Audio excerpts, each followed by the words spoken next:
दोस्तों, एक तरफ जब बिहार में सिर्फ और सिर्फ सत्ता परिवर्तन का खेल चल रहा है, लोग मुख्यमंत्री की शपथ लेने के लिए मुख्यमंत्री पद से इस्तीफा दे रहे हैं और मुख्यमंत्री बनने के लिए कभी इस दल तो कभी उस दल के साथ मिल रहे हैं। उसी दरमियान बिहार में अपराध की सीमा लगातार बढ़ती जा रही है। बिहार में लगातार ये देखा जा रहा है कि एआईएमआईएम पार्टी के नेताओं के ऊपर वार हो रहा है, गोलियां मारी जा रही है और उनका कत्ल किया जा रहा है।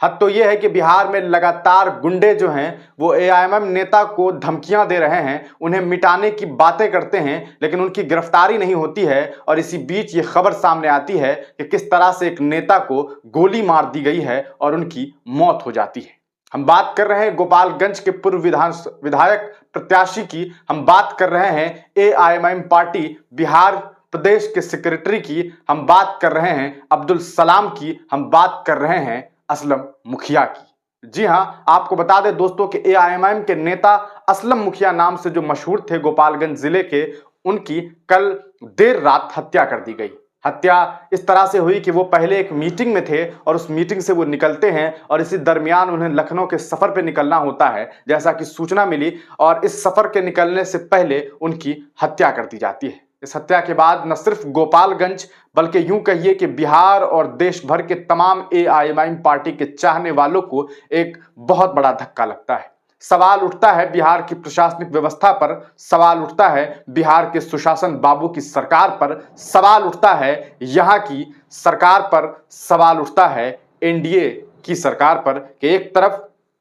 पटना में यानी कि बिहार की राजधानी में शपथ ग्रहण होने के कुछ ही दिनों के बाद फ्लोर टेस्ट होता है। बिहार के मुख्यमंत्री नीतीश कुमार इस बात के लिए अपनी तैयारी कर रहे होते हैं कि उन्हें साबित करना है बहुमत, और उसी दरमियान उसी बिहार के एक हिस्से से यह खबर सामने आती है कि अपराधियों ने एक पूर्व विधायक प्रत्याशी को गोलियों से भून दिया है और उसकी मौत हो जाती है। आपको बता दें दोस्तों कि इस पूरे प्रकरण के बाद एआईएमआईएम पार्टी के सदर असदुद्दीन ओवैसी ने सीधे सीधे बिहार सरकार पर हमला बोला और उनके साथ साथ बिहार प्रदेश के अध्यक्ष अख्तरुल ईमान ने भी बिहार प्रशासनिक व्यवस्था पर और बिहार की हुकूमत पर सवाल खड़ा करते हुए ये बात कही कि अगर आपको सत्ता बनाने में और सत्ता बिगाड़ने से वक्त मिल गया हो तो कम से कम बिहार की प्रशासनिक व्यवस्था पर भी ध्यान आकर्षित कर लीजिए। आपको बता दें कि देर रात एआईएमआईएम पार्टी के नेता वारिस पठान ने भी इस पूरे प्रकरण पर अपनी बात रखी और उन्होंने बिहार की हुकूमत पर सवालिया निशान लगाया। इस बीच आपको बता दें कि आज अब्दुल सलाम साहब, जो कि असलम मुखिया जी के नाम से जाने जाते थे, उनकी जो जनाजे की नमाज है वो 5 बजे अदा की गई।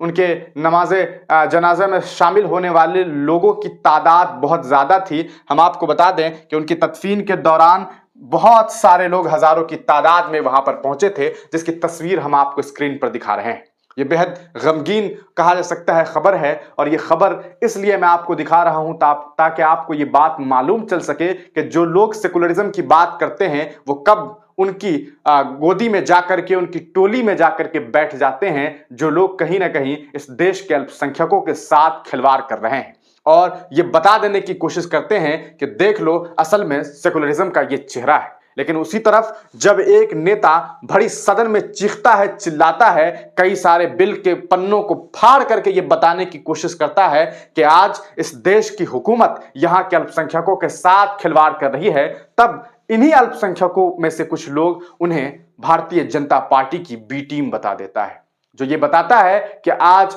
हम खुद मुंतशिर हैं। ये बताता है कि आप खुद मुंतशिर हैं, तो फिर आप ये कैसे सोचते हैं कि आपके साथ इंसाफ होगा और सामने वाले जो लोग गद्दी नशी हैं वो आपके साथ बेहतरीन सुलूक करेंगे। ये तस्वीरें जो आप स्क्रीन पर देख रहे हैं दोस्तों, ये बताता है कि किस तरह से बिहार में शासन प्रशासन पूरी तरीके से विफल हो चुका है। यह बताता है कि किस तरह से बिहार में प्रशासनिक व्यवस्था बिल्कुल ही निचले स्तर पर जा चुकी है। एक तरफ बिहार के मुख्यमंत्री नीतीश कुमार लगातार अपने पास गृह मंत्रालय रखते हैं, यह दिखाने के लिए कि हम यहां के शासन प्रशासन के लिए बेहतरीन तरीके से काम करेंगे, लेकिन उसी बिहार में जब दिसंबर में एक एआईएमआईएम के नेता को मार दिया जाता है, उन्हें गोलियों से भून दिया जाता है और इस बात का इस पूरे प्रकरण का अभी तक पुलिस प्रशासन सही तरीके से इस मामले में जो लोग अपराधी हैं उन्हें कहीं ना कहीं ढूंढ नहीं निकाल पाती है। अभी उस गम को यहाँ के लोग भूलते भी नहीं हैं। बिहार एआईएमआईएम या कहा जा सकता है कि देश भर में जो एआईएमआईएम पार्टी है उनके जो चाहने वाले जो लोग हैं वो अभी इस बात का गम भुला भी नहीं पाते हैं कि किस तरह से उनके एक नेता की हत्या कर दी जाती है कि दूसरी हत्या कल शाम हो जाती है। आप तमाम लोग इस पूरे मामले को किस तरह से देखते हैं? मैं आपको बता दूं दोस्तों कि यह कोई नया मामला नहीं है। बिहार के एआईएमआईएम नेताओं को पूर्व में भी बजरंग दल के कुछ तथाकथित नेताओं के द्वारा, कट्टरपंथी नेताओं के द्वारा धमकियां दी गई है। वे लोग सोशल मीडिया प्लेटफॉर्म के जरिए अख्तरुल ईमान को धमकियां दे चुके हैं। वे लोग ये कहते हैं कि हम असदुद्दीन ओवैसी को मिटा देंगे और तरह तरह की बातें होती हैं। लेकिन खैर क्या फर्क पड़ता है उस देश में जिस देश में इस देश के सदन के एक बहुत बड़े नेता, कहा जा सकता है कि पार्लियामेंट के एक जबरदस्त नेता असदुद्दीन ओवैसी के कत्ल करने पर, उनकी जबान काटने पर, उनकी गर्दनें काटने पर इनाम घोषित की जाती है, लेकिन उन्हें गिरफ्तार नहीं किया जाता है। तब यह बात समझ में आती है कि बिहार की शासन प्रशासन व्यवस्था भले अच्छी भी हो जाए लेकिन उसकी नजर कहीं ना कहीं दोहरी हो गई है। यही बताता है कि किस तरह से बिहार में एक नेता की हत्या कर दी जाती है लेकिन उसको लेकर के